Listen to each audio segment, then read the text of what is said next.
فواد چودھری صاحب وہ یہ کہتے ہیں کہ جو گانا گایا وہ تو بہترین تھا، لیکن اعتراض صرف اتنا ہے کہ ہمارے پیسوں پر شادیاں نہ کریں. اپریشیٹ کرتا ہوں حمزہ اور مریم کو. ایک نجی محفل ہے، اس پہ انہوں نے گایا، بڑا اچھا ہوا، اچھا لگا کہ پرفیکٹلی اوکے جو بھی انہوں نے کیا. ہمارا تو صرف اتنا اعتراض ہے کہ ہمارے پیسوں سے شادیاں نہ کریں، صرف وہ پیسے جو ہمارے ہیں وہ ہمیں واپس کر دیں.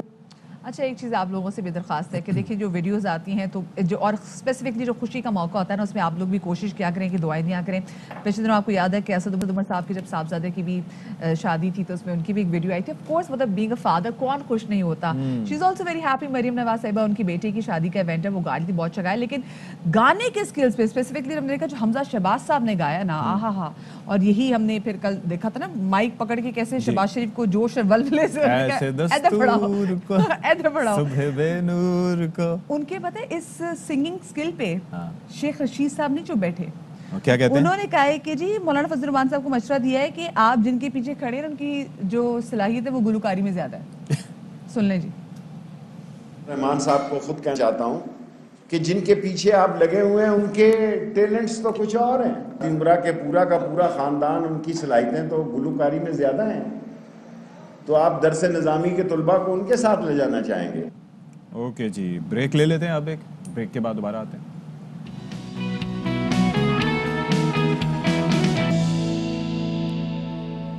اچھا جی، کراچی پولیس کی ذرا بات کر لیتے ہیں اور امن و امان کی صورتحال کی بات کر لیتے ہیں. کارکردگی پر سوال اٹھتے رہتے ہیں. اچھا وہ سوال جو اٹھتے ہیں ان کی وجوہات کیا ہوتی ہیں؟ بہت سی وجوہات ہیں. ایک تو وجہ یہ ہے نااہلی، کہ آپ جرائم ہو رہے ہیں ان کو روکنے سے قاصر ہیں. لوگوں سے بھتہ وصول کیا جا رہا ہے، لوگ لٹ رہے ہیں، ٹھیلے والے لٹ رہے ہیں، کباڑیے لٹ رہے ہیں، عام شہری لٹ رہے ہیں، اپارٹمنٹس کی بلڈنگ میں جا کے لوگ لوٹ کے پھر آرام سے سکون سے فرار ہو رہے ہیں. اور دوسرا معاملہ یہ ہے کہ جو معصوم شہری ہیں، بالخصوص بچے ہیں، ٹین ایجرز ہیں، ان کی آپ کر رہے ہیں ٹارگٹ کلنگ.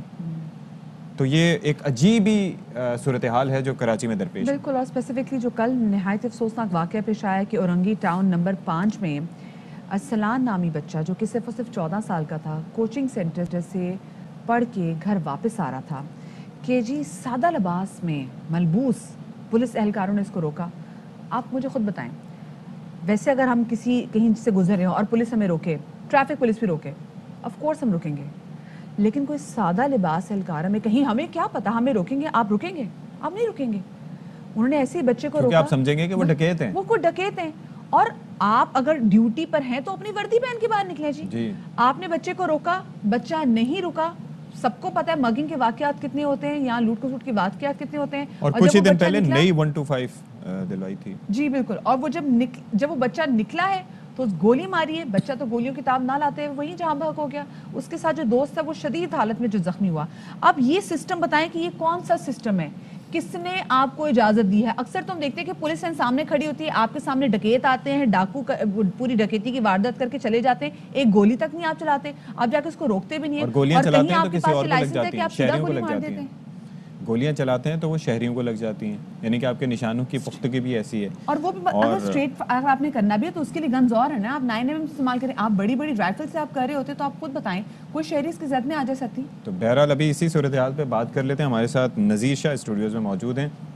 نذیر، یہ کیا ہو رہا ہے؟ مطلب میں تو یہ سوچنے اور سمجھنے سے قاصر ہوں کہ جو ڈکیت ہیں وہ پکڑے نہیں جا رہے، شہری لٹ رہے ہیں، ان کی جان و مال محفوظ نہیں ہے، اور دوسری جانب یہ معاملات چل رہے ہیں کہ شہریوں کو ٹارگٹ کلنگ کی جا رہی ہے ان کی. دیکھیں انتہائی افسوسناک واقعہ ہے. اور سب سے پہلے نہ صرف یہ جو پولیس کے اس طرح کے کارنامے کرنے والے جو اہلکار ہوتے ہیں، یہ محکمے پورے محکمے پہ جو یہ سوالیہ نشان لگا دیتے ہیں، بلکہ ان کی تربیت کا بھی فقدان ہے. یہ چیز بھی واضح طور پر نظر آتی ہے. ماضی میں بھی ہم نے دیکھا، چاہے امیر شیخ ہو، غلام نبی میمن ہو، یا آئی جیز کی طرف سے یہ باقاعدہ ڈائریکشن دی جاتی ہے کہ کوئی بھی اہلکار اگر کہیں پر آپریشن پہ بھی جاتا ہے یا کہیں چھاپہ مارنے بھی جاتا ہے تو وہ وردی یونیفارم پہنے گا. بغیر یونیفارم کے تو چھاپہ مارنے پہ بھی پابندی ہے. اب اس معاملے کے اندر اگر دیکھا جائے تو جو توحید ہے یہ انٹیلیجنس اہلکار ہے. انٹیلیجنس اہلکار کا بیسیکلی کام کیا ہوتا ہے؟ پہلے میں آپ کو یہ بتا دوں. اس کا کام ہوتا ہے علاقے میں کوئی بھی کرائم ہو رہا ہو، آرگنائز کرائم ہو رہا ہو، وائلیشن ہو رہی ہو، جلسہ ہو رہا ہو، جلوس ہو رہا ہو، کوئی ایون کہ آپ سڑک روک کر منگنی مہندی کی تقریب بھی کر رہے ہو تو وہ اس کی ایک رپورٹ بنا کر ایس ایچ او کو دیتا ہے کہ علاقے میں یہی چیز ہوتا ہے. بیسیکلی انٹیلیجنس اہلکار کی رپورٹ پر جو آپریشن پولیس ہوتی ہے وہ اس کا پھر کام اسٹریٹجی ناکوں پر بناتی نہیں ہے، اس کا کام یہ نہیں ہوتا. اب ہم مان لیں کہ اگر اس کو کوئی مشکوک شخص نظر بھی آ گیا تو پرائیویٹ شخص کے ساتھ، پرائیویٹ پسٹل کے ساتھ انٹیلیجنس اہلکار ان طالب علموں کو روکنے کی کوشش کرتا ہے جو ٹیوشن سینٹر سے آ رہے تھے. 4 روز پہلے ارسلان کو حاجی لیاقت نے نئی 125 موٹر سائیکل دلائی تھی جس پہ AFR 2021 لکھا ہوا ہے. نئی 125 موٹر سائیکل اس ٹائم پہ 2.25 لاکھ روپے کی ہے. یقینی طور پر اس طالب علم نے سوچا ہوگا کہ یہ میری موٹر سائیکل چھین لیں گے، اور ممکنہ طور پر یہ بھی ہو سکتا ہے اس نے بولا ہوگا یہ روکیں گے، مجھ سے پیسے مانگیں گے، تو اس کی خرچی اس کو کتنی ملتی ہوگی. اس طرح کا معاملہ ہوا. لائسنس مانگیں گے 14 سال کے ہاں، بچے کے یہ پاس کیا زخمی لائسنس؟ جو بچہ یاسر ہے، اس نے جو ابتدائی طور پر بیان دیا تھا، اس نے کہا کہ انہوں نے ہمیں روکا، بالکل روکنے کی کوشش کی تو ہم ڈر کر ہم نے موٹر سائیکل بھگائی تو انہوں نے گولی ماری، جو میرے کان کے پاس سے گولیاں گئی، لیکن اچانک سے پیچھے جو ارسلان تھا اس کو وہ گرا تو ارسلان کی جو کمر پہ گولی لگی تھی وہ سینہ چیرتی ہوئی باہر نکل گئے اور وہی جان لیوا ثابت ہوئی ہے. اگلا جو سپیڈ بریکر آیا اس پہ اس کو بھی 2 گولیاں لگی، ایک پیر پہ اور ایک دوسری جگہ پر اس کو گولی لگی، لیکن یہ زخمی حالت میں بھی موٹر سائیکل بھگاتا ہوا چلا گیا. بیسکلی موٹر سائیکل ارسلان کی تھی، چلا یاسر رہا تھا. دوست آپس میں ایکسچینج کرتے رہتے ہیں. 125 کا شوق ہوتا ہے. اگر اس کیس کو آپ 1 لائن میں لیں تو 125 موٹر سائیکل جو ہے ان کی موت کا جو ہے وجہ بن گئی. 125 موٹر سائیکل کو زیادہ تر یہ سمجھا جاتا ہے کہ یہ صرف ڈاکو، مطلب ڈاکوؤں کی پسندیدہ موٹر سائیکل 125 ہے، ٹارگٹ کلر کی پسندیدہ جو گن ہے وہ CF 98 ہے. تو اس طرح ایک سمبل بنا دیا گیا ہے. 125 موٹر سائیکل دے کر انہوں نے ان کو روکنے کی کوشش کی، جو کہ اس کا کام نہیں تھا کیونکہ یہ پرائیویٹ شخص کے ساتھ ایک تھا. زمانے میں کاواساکی بڑی چوری ہوتی تھی. بالکل کاواساکی GTO 125 تو جو پھر ہوتی تھی. کس مجھے بتائیں کس رائٹ کے تحت روکا؟ یہاں تو دیکھیں ہمارے جو اور لا وہ بھی ہے چیز کرتے ہوئے بائک پہ، بائک پہ دیکھیں بائک پہ ہی ہمارے تھے نا تو بائک law پہ ہے، تھے، دونوں بائک پہ تھے. اگر آپ کسی مطلب اپنی موبائل میں بھی موجود ہیں تو اس موبائل پہ بھی اس چیز کا ہونا چاہیے کہ یہ تھانہ درخشاں ٹاؤن کچھ بھی اینی تھنگ پتہ ہونا چاہیے، اس کا نمبر ہونا چاہیے. تو یہ کس قانون کے تحت، یہ کس لا کے تحت، یہ کس رائٹ کے تحت سادہ کپڑوں میں ملبوس گن کے ساتھ، اور آپ کو تو کام ہی نہیں بنتا، آپ اس بچے کو روک رہے ہیں. دیکھیں سادہ لباس اہلکار کی جانب سے کسی کو روکنے کے صرف 2 مقصد سمجھ میں آتے ہیں. یا تو وہ اس علاقے میں جو کہ ناکہ نہیں تھا، کوئی چیک پوائنٹ نہیں تھی، یا تو وہ اس کی موٹر سائیکل چھیننے کی کوشش کر رہے تھے، یا وہ ان کو روک کے ان سے 100 200 500 روپے لیتے اور ان کو جانے دیتے، تھوڑا ڈراتے، کیونکہ انہوں نے دیکھ لیا تھا ایک 14 سال کا ایک 16 سال کا بچہ تھا. اچھا، اب اس کیس سے متعلق جو باقاعدہ جو باضابطہ تفتیش کا آغاز ہوگا وہ آج سے ہوگا. ابھی تک پولیس نے ان کا پراپر بیان نہیں لیا اس توحید کا اور اس کا جو ساتھی عمیر ہے. ان دونوں کو ویسے تو الگ رکھ کے کراس کوشچن کرنے چاہیے. کافی ساری چیزیں بالکل کلیئر ہیں. وہاں سے 4 خول بھی ملے ہیں، ان کو فورینسک کے لیے بھیج دیا گیا ہے. ان کے پاس سے ایک پستول جو بتایا جا رہا ہے کہ ان طالب علموں کا ہے، ایک پستول برآمد ہوا ہے جس کے اوپر نمبر مٹا ہوا ہے، لیکن وہ ہمارے ذرائع کا یہ کہنا ہے کہ وہ جو اس پرائیویٹ جو اس کا ساتھی ہے یہ اس کا پستول ہو سکتا ہے. اس خطوط پر بھی جو پہلے اوپر تفتیش کی جا رہی ہے. نظیر یہ بتائیے گا، یہ دیکھیں کوئی بھی ایسا واقعہ ہوتا ہے نا تو سب سے پہلے ہوتا ہے یہ کہ جو اس علاقے کا SHO ہے نا اس کو معطل کر دیتے ہیں. یہاں بھی وہ ہے، یہ تو رسماً ایک کارروائی ہوتی ہے. اس کا فائدہ کیا ہوتا ہے، مطلب پھر کیا ہوتا ہے؟ دیکھیں اس کا فائدہ یہ ہوتا ہے کہ لیٹ سپوز جیسے آپ کا ایک پروگرام ابھی جیسے چل رہا ہے تو آپ کا جو مین ہیڈ ہوگا وہ آپ کا اس پروگرام کا پروڈیوسر یا ڈائریکٹر ہوگا. کوئی بھی اگر آپ کے اس معاملے میں کوئی چیز خراب ہوتی ہے تو سب سے پہلے اس پر بات آئے گی جو آپ کے اوپر بیٹھا ہوگا، جس کی ڈائریکشن سے آپ تمام اپنے کام کر رہے ہوں گے. تو SHO کا کام ہے کہ وہ ان تمام معاملات کو دیکھے. موبائل ڈیوٹی کون کر رہا ہے اور موٹر سائیکل گشت پر کتنے پولیس اہلکار ہیں جو علاقے میں گشت کر رہے ہیں، اور ان کو باقاعدہ بریفنگ دے کے بھیجنا کہ کوئی بھی معاملہ ہو تو آپ نے اس کو اس طریقے سے ہینڈل کرنا ہے. تو اس کے اوپر تو بات آتی ہے، لیکن ان کی جانب سے یہ کہا جا رہا ہے، یہ بھی مقصد ہے، فائدہ بھی کچھ ہوتا ہے اس کا. دیکھیں اس کا فائدہ یہ ہوتا ہے کہ اگر آج آپ کو ہم کوئی پنش کر رہے ہیں تو اگلی دفعہ کوئی بھی SHO ہوگا وہ فوری طور پر اپنے اہلکاروں کو اس کو ایگزامپل بنا کر کہے گا کہ اس طرح کے واقعات ہو رہے ہیں، آپ سب نے اس طرح کا کوئی کام نہیں کرنا. لیکن یہاں پر اس SHO کو اس FIR میں شامل کیا گیا ہے.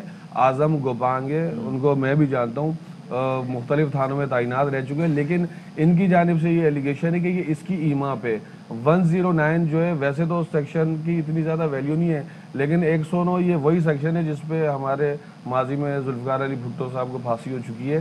109 کا مطلب ہوتا ہے معاونت کرنا، یا ان کی ایما پہ یہ کام کیا گیا. انہوں نے ان پہ ایلیگیشن لگایا کہ ان دونوں نے ان کی ڈائریکشن پر یہ کام کیا ہے. اب جو یہ انٹیلیجنس اہلکار ہے توحید اور اس کا پرائیویٹ ساتھی عمیر ہے، آج اس سے تفتیش کی جائے گی, جو اس سے متصل جتنے بھی راستے وہاں کی CCTV فوٹیجز حاصل کی جائیں گی. اچھا, پولیس آج coaching centre very early to سے کہ موٹیوز کیا ہو سکتے ہیں, لیکن ابھی تک کچھ پتہ چل سکا ہے موٹیوز کا؟ دیکھیں موٹیوز جہاں تک اگر مجھ سے پوچھا جائے تو ایسا ممکن ہے کہ یہ سادہ لباس میں تھے, ان کے پاس پستول تھا, انہوں نے ان کو روکنے کی کوشش کی, یہ ان کو اسٹریٹ کرمنل سمجھے, وہ ان کو ڈاکو سمجھے. لیکن بعض اوقات یہ بھی ہوتا ہے نا, آپ کے علم میں ہے کہ کئی پولیس اہلکار بھی اپنے ڈیوٹی ٹائم کے بعد وارداتوں میں ملوث نکلتے ہیں. بالکل ایسا اور ایٹ ٹائمز یہ بھی ہوتا تھا کہ, اور یہ جو سادہ لباس ہیں تو ان کے لیے تو بہت آسان ہے ڈاکوؤں کے روپ میں فرار ہو جانا. دیکھیں صرف جو پولیس کی جو کالی بھیڑ ہیں وہ صرف اس طرح کے کاموں میں نہیں ہے, وہ بہت بڑے بڑے کاموں میں بھی ملوث رہی ہیں, اور گائے بگائے ان کی خبریں بھی آتی رہتی ہیں. منشیات فروخت سے لے کر شارٹ ٹرم کڈنیپنگ تک میں یہ ملوث ہیں. اور اگر یہ تو سادہ لباس تھا تو انہوں نے ان کو ڈاکو سمجھ کر شاید بھاگنے کی کوشش کی ہو.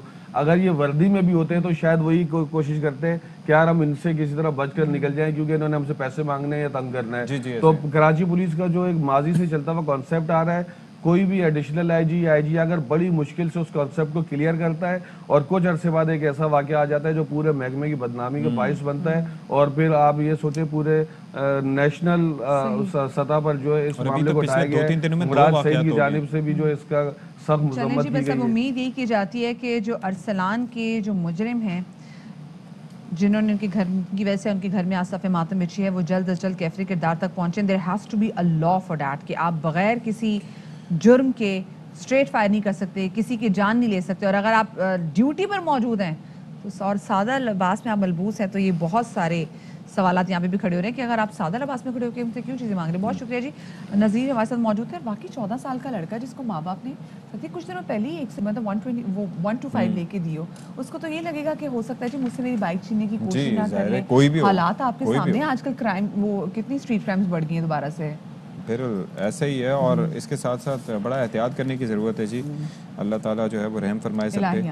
اور اس کے ساتھ ساتھ اچھا آگے بڑھیں گے, لیکن وہ میں چاہ رہا تھا کہ میچ کی تھوڑی سی اپڈیٹ دے دوں. 2 وکٹیں گر گئی ہیں, بلکہ 3 وکٹیں گر گئی ہیں مدیہ بنگلہ دیش کی 3 مطلب فالو آن ہونے کے بعد 19 پہ 3 کھلاڑی ان کے آؤٹ ہو چکے ہیں, اور حسن علی نے 2 وکٹیں حاصل کی ہیں, شاہین شاہ آفریدی نے 1 کھلاڑی کو آؤٹ کیا ہے. تو ہمارے فاسٹ بولرز بھی ہیں, وہ بھی دے آر پرفارمنگ ویل. ابھی اسپنرز کی باری نہیں آئی ہے, مجھے لگتا ہے جلدی نمٹ جائے گا معاملہ, جلدی نمٹ جائے گا. جلدی ہم اچھی خوشخبری سن لیں گے. اس لیے کتنا اچھا لگ رہا ہے نا ستی, اتنے عرصے سے ہم کرکٹ میں اتنا اچھا کر رہے ہیں. آپ ذرا ٹیم کی مورالٹی چیک کریں, مطلب کیا ان کا کانفیڈنس لیول بھی کتنا اپ ہوگا. وہ ہٹا دیا انہوں نے. کیا کچھ نہیں, میچ کچھ نہیں, آنکھ ہو چل پہاڑ ہو چل. مجھ سے کچھ. اچھا آپ کو ستی ایک ویڈیو دیکھی آج کل بڑی وائرل ہوئی ہے. ہاں وہ ویڈیو, اب کون سی بھلا ویڈیو تو بڑی ساری وائرل. اچھا دیکھیں ٹرین والی ویڈیوز میں نا وہ جو ڈرائیورز کی اور کنڈکٹرز کی کہانی آتی ہے, ٹرین کی طرف آ رہی مجھے اس کی وجہ یہ ہے کہ میں نے تذکرہ سنا تھا, اور دوسری چیز یہ ہے کہ ایسا بھارت میں بھی میں نے دیکھا تھا کہ وہ ٹرین ڈرائیور آیا, روکا, اس نے پتہ نہیں وہاں سے کوئی چیز وصول کی اور اس کے بعد چلا گیا. اس سے پہلے میں نے یہ صرف سلمان خان کی فلم میں دیکھا کہ سلمان خان نے جب پٹری کراس کرنی ہوتی تھی تو سلو بھائی جا رہے ہوتے تھے, اپنی وہ سائیکل آگے کرتے تھے, خود کراس کرتے تھے, اور جب وہ کراس کرتے تھے پھر ٹرین پیچھے سے گزرتی تھی. مطلب یہ ششکے تھے, لیکن یہ ششکے ہم آپ کو دکھا رہے ہیں ہمارے پاکستانی اسسٹنٹ ٹرین ڈرائیور کے. لینی تھی انہوں نے دہی گھر سے, آپ چیک کریں وہ کتنا پریشر ہوگا. انہوں نے کہا ٹرین روکو, یہاں کی دہی بڑی اچھی ملتی ہے, میں اس گوالے سے دہی خریدوں گا. دہی خریدی ہے, واپس ٹرین میں گئی. یہ چھوٹی موٹی گاڑی نہیں کہ چلو جس کی بریک لگا لی سائڈ پہ پارک کر دی, نہیں جی نہیں, یہ ٹرین ہے. ٹرین سے اترے بھائی صاحب, میرے خیال سے کلو لی ہوگی دہی, میں اسے اندازہ لگا رہی گھر میں کیا پکڑا ہوگا, کتنے لوگ کھانے والے ہوں گے.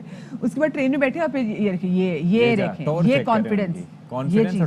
ہاں لوگ گاڑیاں روکتے ہیں, انہوں نے ٹرین روک دی, وہ بھی دہی کے چکر میں. امیجن کیا خرابی ہے, کیا مسئلہ ہو گیا ہے, کیا اس طریقے سے دہی کی ویلیو بڑھا دی ہے. لوگ اکثر کہتے ہیں نا ہمارے گھر میں تو ہمیں صرف دہی لانے کے لیے رکھا ہوا ہے, تو ان کو کہیں نہیں, دیکھیں دہی کی کرامات چیک کریں.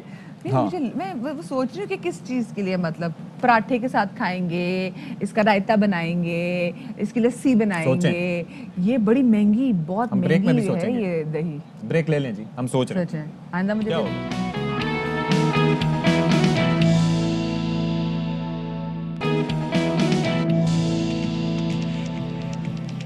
جی جناب. تو welcome back after the break. اور بریک کے بعد ہم آپ کی ملاقات کروانے جا رہے ہیں بلوچستان کی ایک ایسی بیٹی سے جو کہ فٹ بال کی کھیل میں بہت بہت بہت آگے جو ہیں وہ ہم دیکھ رہے ہیں کہ اپنے قدم جما رہی ہیں. نام ان کا جی اقصیٰ پرویز, تعلق ہے ان کا کوئٹہ سے, اور آپ کوئٹہ کے شہر آپ کبھی آپ کو جانے کا اتفاق ہو تو پھر آپ کو پتہ چلے گا کہ ابھی بھی بہت ساری ایسی چیزیں ہیں جو کہ کوئٹہ میں ہونی باقی ہیں اسپورٹس کے حوالے سے بھی. اسپیسیفکلی اگر ہم خواتین کے لیے بات کریں, مطلب کوئٹہ ستی ایک ایسا شہر ہے, معاف کیجیے گا, کہ جہاں پر بچیوں کی پڑھائی ابھی بھی بہت سارے لوگوں کو کنونس پڑھائی بھی اور کھیل بھی. آپ یہ دیکھیں کہ پڑھائی کی بات ہم کرتے ہیں تو کھیل میں تو اور زیادہ کافی محنت کرنے کی ابھی ضرورت ہے, کافی دماغ کھولنے کی, دماغوں کو روشن کرنے کی ضرورت ہے کہ تاکہ مواقع دیے جائیں, لیکن ٹیلنٹ بہت ہے. اچھا, اقصیٰ جو ہے وہ ویسے تو 5 سال سے کھیل رہی ہیں فٹ بال, لیکن 2 سال انہوں نے پاکستان آرمی کی ٹیم کے لیے بھی فٹ بال کھیلا ہے,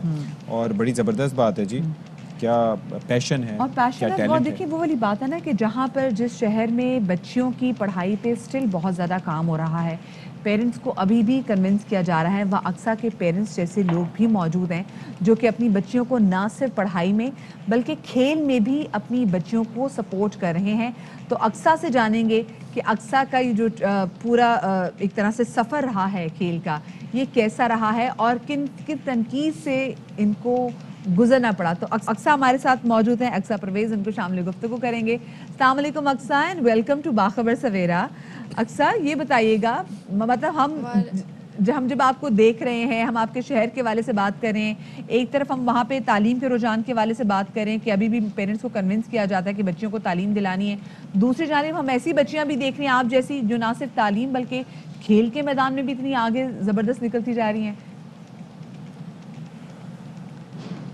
جی, اس کے لیے میں اپنے مطلب پیرنٹس کی شکر گزار ہوں کہ انہوں نے مجھے اتنا سپورٹ کیا, مطلب ہر فیلڈ میں انہوں نے مجھے سپورٹ کیا. ہیٹ تو مطلب لوگ جیسے ہمارا یہاں کا معاشرہ ہے بلوچستان کا, آپ کو پتہ ہے کہ یہاں پہ لوگ اتنی باتیں مطلب اتنی نیگیٹو تھاٹس ہوتے ہیں نا ان کے, اس میں بھی میرے پیرنٹس نے مجھے سپورٹ کیا, تو اس لیے میں آج اس لیول پہ ہوں. شوق کیسے پیدا ہوا؟ شوق میرے ماموں مطلب کھیلتے تھے میرے ساتھ بچپن میں نا, تو ان کو دیکھ دیکھ کے مجھے ان کے اوپر کچھ رسپانسبلٹیز تھی جن کی وجہ سے وہ آگے نہیں پڑھ سکے, تو وہاں سے مجھے شوق چڑھا کہ مجھے مطلب فٹ بالر ہی بننا ہے, کچھ بنوں نہ بنوں فٹ بالر تو لازمی بننا ہے. اچھا, یہ مجھے لگ رہا ہے کہ جرسی جو آپ نے پہنی ہوئی تھی وہ رونالڈو کی پہنی ہوئی تھی, تو فیوریٹ فٹ بالر رونالڈو ہی ہیں آپ کے یا آج کل بھی کوئی ہیں؟ جی فیوریٹ نہیں رونالڈو ہی ہے. مطلب اس کی جتنی بھی اسکلز ہیں وہ میں کوشش کرتی ہوں کہ میں ان کو سیکھوں اور گراؤنڈ میں ٹرائی کروں جسے وہ کھیلتا ہے. تو آج کل تو کئی مطلب آپ یہ دیکھ لیں کہ رونالڈو, پھر اس کے ساتھ میسی, پھر اس کے بعد اب صلاح, یہ بھی خاصے آج کل نام بنایا ہوا ہے. تو صلاح کی فین نہیں ہیں آپ؟ نہیں, ان کا گیم مجھے مطلب اچھا ہے مگر مجھے پسند نہیں ہے. اگر کوئی مجھے موٹیویٹ کرتا ہے تو وہ کرسٹیانو ہی ہے, کہ میں اپنی اسکلز فاسٹ کر سکوں, مطلب یہ. اچھا اقصیٰ, بڑا زبردست ٹھیک ہے, آپ کو جو انسپریشن ہے وہ آپ کے ماموں سے ملی اور آپ کی فیملی نے آپ کو سپورٹ بھی کیا, اس لیے آپ نے پروگرام کی شروع میں اپنے پیرنٹس کا ایک طرح سے شکریہ ادا بھی کیا. لیکن آئی ایم شیور کہ آپ کو آس پاس سے, کیونکہ جو ہماری سوسائٹی ہے نا وہ اگر نارم سے کوئی چیز ہٹ کے ہو نا تو وہ اس کو بہت جلدی ایکسیپٹ نہیں کرتی, ایکسیپٹیبلٹی زیادہ نہیں ہوتی. تو آپ نے اپنی ایکسیپٹیبلٹی کیسے پیدا کی؟ سچ بتاؤں تو یہ جو لوگوں کی باتیں تھیں نا, مجھے میری مدر نے مطلب کہا تھا کہ تم جب مطلب پہلے میں بہت کنفیوز ہوتی تھی جب میں کہیں باہر جاتی تھی. میں بائک بھی چلاتی ہوں تو میں پہلے نا مرفل اور ماسک وغیرہ پہن کے باہر جاتی تھی, تو مجھ میں اتنا کانفیڈنس نہیں تھا لوگوں کو فیس کرنے کا. تو میری ماما نے مجھے اتنا مطلب سمجھایا, بتایا کہ لوگ تو بولتے ہی ہیں, لوگوں کا کام ہے بولنا.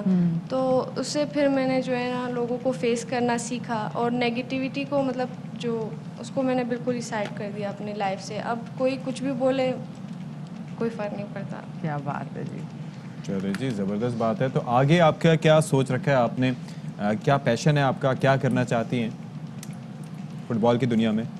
میں تو آرمی ڈاکٹر بننا چاہتی ہوں, اسی کے لیے میری ہارڈ ورکنگ ہے. اچھا, اور ایک فٹ بالر بننا چاہتی ہوں جس کے لیے میری اس سے بھی زیادہ ہارڈ ورکنگ ہے. یعنی کہ بھاگتے دوڑتے آپ علاج کرنا چاہیں گی؟ ریسنٹلی پاکستان پہ بین. جی, بھاگتے دوڑتے آپ علاج کرنا چاہیں گی, مطلب ایسی ڈاکٹر جو کہ بھاگتے دوڑتے علاج کر سکے؟ جی بالکل, زبردست, آن دا گو. اچھا مجھے بتائیے آپ اس وقت کرنٹلی کیا پڑھ رہی ہیں اقصیٰ؟ میں سیکنڈ ایئر کلیئر ہوں اور اب میں AMC میں اپلائی کرنا چاہتی ہوں. اوکے زبردست. تو ساتھ میں پڑھائی آپ کی متاثر تو نہیں ہوتی کیونکہ آف کورس آپ بہت زیادہ ٹائم فٹ بال جو ہے نا وہ بہت زیادہ ٹائم مانگتی ہے, آپ کی پریکٹس سیشنز, آپ کی وارم اپ سیشنز, آپ کی ایکسرسائز, ایوری تھنگ. پر اسے میری 2 سال جب میں آرمی ڈپارٹمنٹ میں مطلب میں نے کھیلا تھا ان کی طرف سے, تو میری 2 سال پڑھائی ڈسٹرب رہی تھی, اس کے بعد تب میں نے ایڈجسٹ کر لیا تھا. صحیح, ٹھیک ہے, چلیں بیسٹ آف لک جی. اکثر پرویز ہمارے ساتھ موجود ہے. اکثر it was so nice to see you, جس طریقے سے آپ ایکسل کر رہے ہیں اپنی اس گیم میں, اور اللہ کرے جی پاکستان سے کیا بلوچستان سے, وزیرستان میں ستی اتنا رجحان ہے, ایک بہت ہی زبردست. آپ اگر آپ یوٹیوب پہ بھی دیکھیں گے تو ڈاکیومنٹری موجود ہے کہ وہاں کے جو بچے ہیں وہ فٹ بال کو کتنا سیریسلی لیتے ہیں, وہ کتنا آگے ہیں, اور آپ کسی بھی انٹرنیشنل پلیئرس کے نام, مطلب ہمیں اس کی صحیح پروننسیشن بھی نہیں آتی ہوگی, ان بچوں کو وہ نام ویسے ازبر ہیں. سو اللہ کرے جی وہاں سے بچیاں بھی آئیں, جیسے ہماری بلوچستان سے بیٹی آگے آئی ہے تو وزیرستان سے بھی ایسے آگے آئیں. اچھا جی, بات ہم ٹیلنٹ کی کریں تو آپ کو بتاتے چلے کہ کامیاب جوان ٹیلنٹ ہنٹ پروگرام میں نوجوانوں نے بھرپور شرکت کی. وزیر اعظم عمران خان نے کی ہے یہ ٹویٹ, اور اپنی ٹویٹ میں انہوں نے کہا ہے کہ اپنے اسپورٹس انفراسٹرکچر میں اصلاحات کر رہے ہیں, مزید میدان بنا رہے ہیں تاکہ پاکستان کو کھیلوں میں عظیم قوم بنا سکیں. بالکل جی, وزیر اعظم عمران خان نے ٹویٹ میں ٹیلنٹ ہنٹ پروگرام کی تقریب کی ویڈیو بھی شیئر کی ہے, اور کامیاب جوان ٹیلنٹ ہنٹ پروگرام میں نوجوانوں نے بھرپور شرکت کی. وزیر اعظم نے ٹویٹ کیا ہے, کہا اپنے اسپورٹس انفراسٹرکچر میں اصلاحات کر رہے ہیں, مزید میدان بنا رہے ہیں تاکہ پاکستان کو کھیلوں میں عظیم قوم بنا سکیں.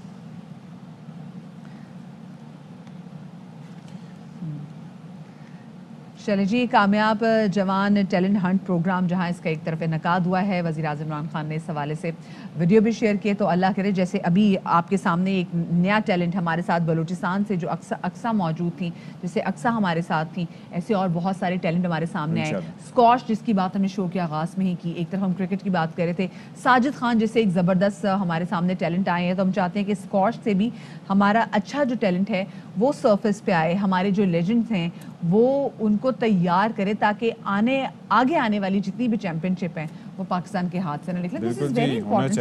ہاکی میں بھی ستی ہمیں اتنا ہی کام کرنے کی ضرورت ہے, ہاکی ہو, اسکواش ہو, اس کا تذکرہ اس لیے کریں کیونکہ ہم تو چیمپئنز رہ چکے ہیں, اس کے ورلڈ چیمپئن رہ چکے ہیں. بالکل, اور ظاہر ہے کہ آگے بڑھنے کی ضرورت ہے, ٹیلنٹ کو پروموٹ کرنے کی ضرورت ہے, اور اس کے ساتھ ساتھ جناب جب آگے بڑھیں گے تو پھر مشکلات جو ہیں وہ آسان ہوتی جائیں گی. بالکل جی. چلیں جی, چھوٹی سی بریک کے بعد ملتے ہیں.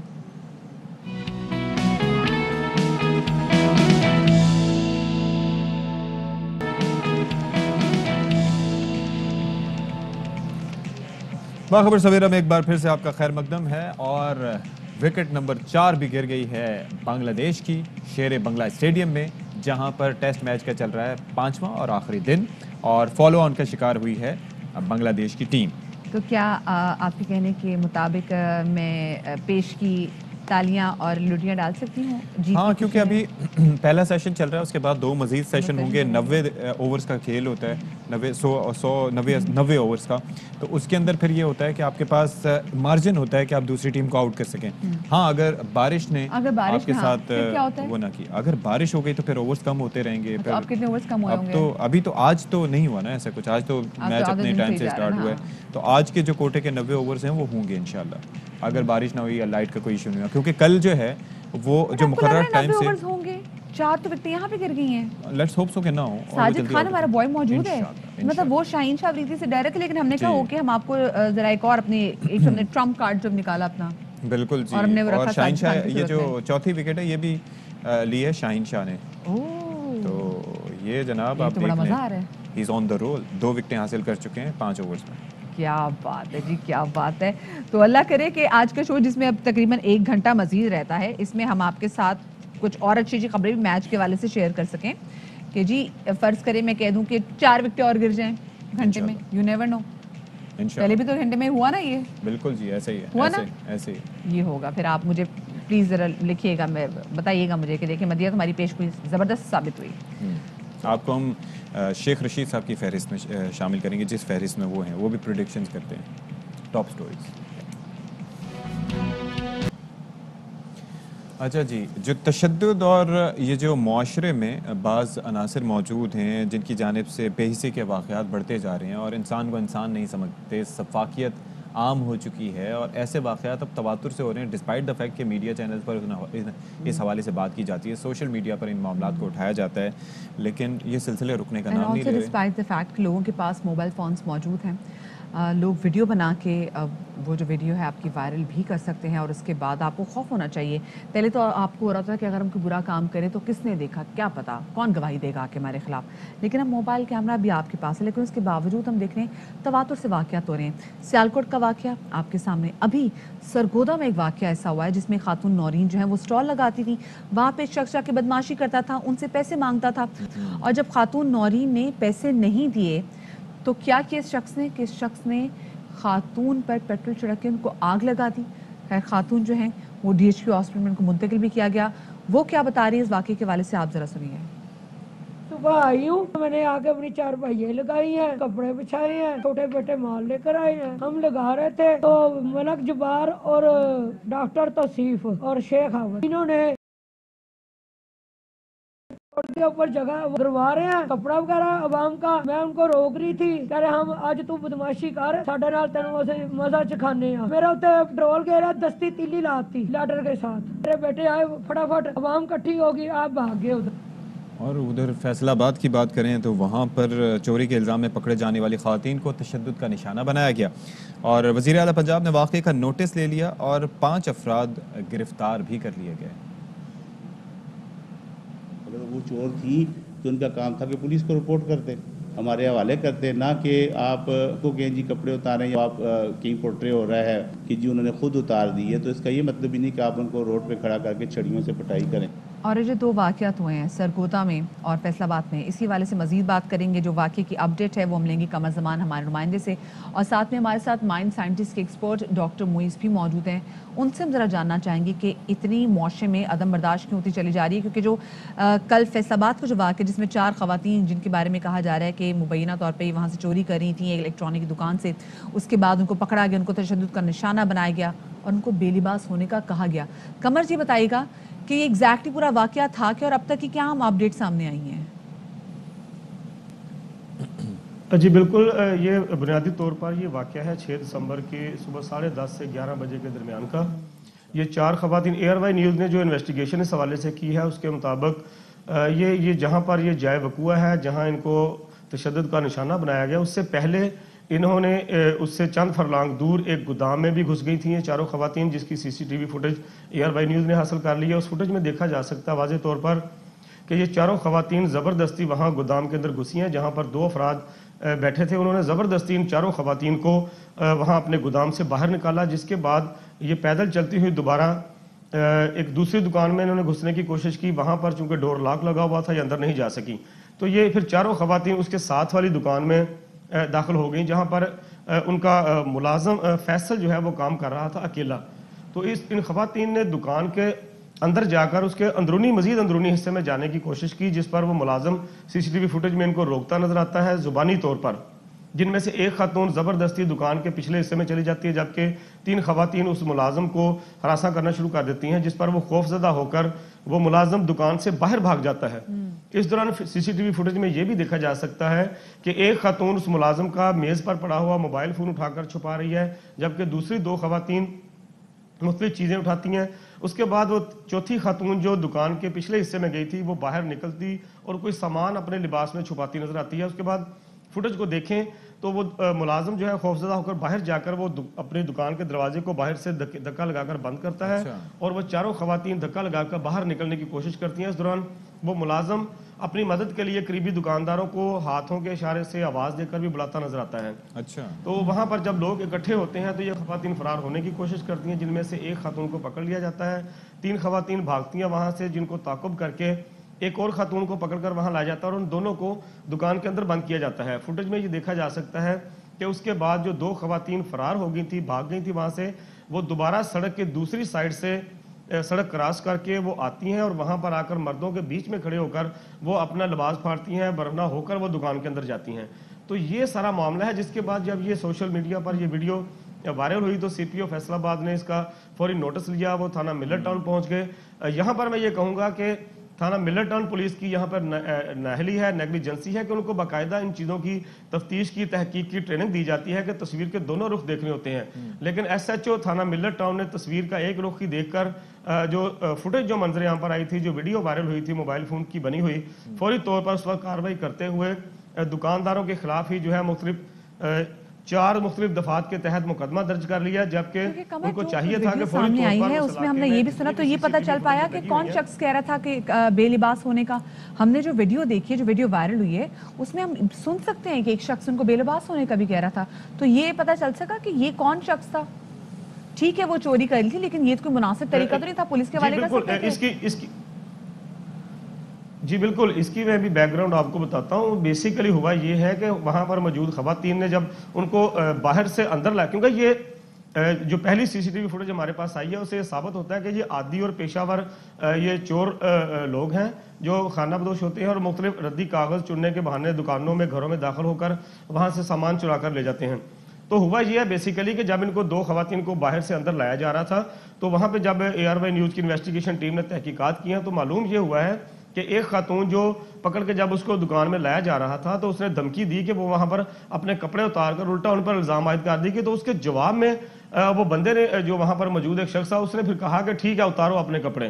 وہ غصے میں اور جذبات میں آ کر اس نے غصے میں یہ اشتعال میں آ کے اس بندے نے کہا، اس نے حکم نہیں دیا تھا اس کو بلکہ اس کے خاتون نے جب دھمکی دی کہ وہ اپنے کپڑے اتار دے گی یہاں پر تو اس کے جواب میں اس وہاں پر موجود شخص نے اس کو کہا کہ ٹھیک ہے بھی اتار لو. تو یہ جو ہے اس کی موبائل فون میں ریکارڈنگ آ گئی جس کو واضح طور پر سنا جا سکتا ہے کہ وہ خاتون کا جو ہے وہ ریکارڈنگ نہیں آئی اس میں، جبکہ مرد کا جواب جو ہے وہ اس میں آ گیا. اچھا ڈاکٹر محیط صاحب بھی ہمارے ساتھ ہی موجود ہیں. ڈاکٹر صاحب یہ سمجھ سے بالا تر ہے یہ آج کل جو ہو رہا ہے عدم برداشت اور کس طریقے سے تشدد کا نشانہ بنایا جاتا ہے اور یہ جو رجحان ہے کیا کامنٹ کریں گے اس پہ؟ یہ ہو کیا رہا ہے آخر؟ بسم اللہ الرحمن الرحیم. السلام علیکم جی. وعلیکم السلام. دیکھیں مختلف 2 چیزیں نظر آتی ہیں. ایک تو خواتین نے چوری کے لیے ارادے سے گئی اور پھر دکانداروں نے پکڑ کے مار پیٹ کی اور جو کچھ بھی کہا. دوسری طرف سیالکوٹ کا واقعہ، پھر ایک طرف وہ خاتون کو آگ لگا دی اس شخص نے. دیکھیں اس میں 2 چیزیں، اگر کوئی چوری کرتا ہے تو آپ پولیس کو دیتے ہیں، مگر اب چونکہ آپ کو کسی قسم کا بھروسہ اعتماد نہ قانون پر ہے نہ قانون والوں پہ ہے تو لوگوں نے اب روڈوں پہ خود انصاف کرنا شروع کر دیا ہے. ایک تو یہ چیز اگین اس کی وجہ ہے قانون، لا قانونیت ہے، انصاف نہیں ملتا، سزا نہیں ہوتی. دوسری طرف اگر معاشرے میں تشدد بڑھ جائے، اگر معاشرے میں سفاکیت بڑھ جائے، وائلنس بڑھ جائے تو اس کا علاج جو ہے وہ یہ ہوتا ہے کہ ان لوگوں کو سزا دی جاتی ہے. جب سزا کا تصور ہی نہ ہو معاشرے میں، جب یہ پتہ ہے کہ میں نے چھوٹ جانا ہے کچھ پیسے دے کے یا پولیٹیکل انفلوئنس کر کے یا کسی سے کنیکشن ہو میرا اور میں چھوٹ سکتا ہوں تو پھر انسان سفاکیت کرتا ہے. انسان میں کچھ ڈیفالٹ ڈالی گئی ہے. فار ایگزامپل قرآن کہتا ہے انسان عجلت پسند ہے. انسان کے اندر سیلفشنس یا خود غرضی بھی موجود ہے. چونکہ خود غرضی موجود ہے انسان کے اندر تشدد کرنے کا مادہ بھی موجود ہے. تو انسان تو کرے گا. جن معاشروں میں تشدد نہیں ہوتا وہ اس وجہ سے نہیں ہوتا کہ سزائیں ہوتی ہیں اور سزائیں نظر آتی ہیں. تو ہمارے معاشرے میں سزائیں نہیں ہے. کورٹ ہے، عمارت کے حوالے سے ایک بلڈنگ ہے جس کو ہم کورٹ کہتے ہیں، انصاف وہاں پہ ملتا نہیں ہے. اگر تھانے ہیں تو تھانے میں بہت سارے پولیس کے افراد ہیں مگر جو اصل مجرم ہے وہ پکڑا نہیں جاتا. تو یہ تمام چیزیں معاشرے میں اتنی زیادہ ہو گئی ہیں کہ یاد رہے میری یہ بات کہ ایک وقت آئے گا لوگ آپ کے ہاتھ سے روٹی چھین لیں گے. تو جب انسان کو انصاف نہ ملے، جب اس کو پیٹ کو روٹی نہ ملے. ڈاکٹر محیط پلیز قطع کلامی کی معذرت، آپ ہمارے ساتھ ہی موجود رہے گا. اس وقت ناظرین کو لیے جا رہے ہیں سی ایم سندھ میڈیا سے گفتگو کر رہے ہیں. جو اگر وائلیشن تھی تھوڑی بہت، اس لیے کہ اس میں وائلیشن اگین پھر میرٹ پہ چلا جاؤں گا، ایسی نہیں نظر آ رہی تھی کہ یہ پوری 14-15 منزلہ عمارت کو اور ان کے سارے مکینوں کو بے گھر بھی کیا جائے، ان کی انویسٹمنٹ بھی ختم کی جائے. اگر یہاں پہ میں کھڑا ہوں اسلام آباد میں، اگر اسلام آباد میں وہ 1 کانسٹیٹیوشن ایونیو تھا، کون سا تھا، اس میں اگر بڑے بڑے لوگوں کے مکانات تھے اور اس کو 17 ارب کی میرا خیال ہے پینلٹی تھی. مطلب 17 ارب کی پینلٹی کا مطلب ہے کہ 17 ارب تو صرف پینلٹی تھی. میرا نہیں خیال ہے کہ نصرہ ٹاور اتنے پیسوں کا ہے پورا. وہ اگر ریگولرائز ہو سکتی ہے، اگر اس شخص کے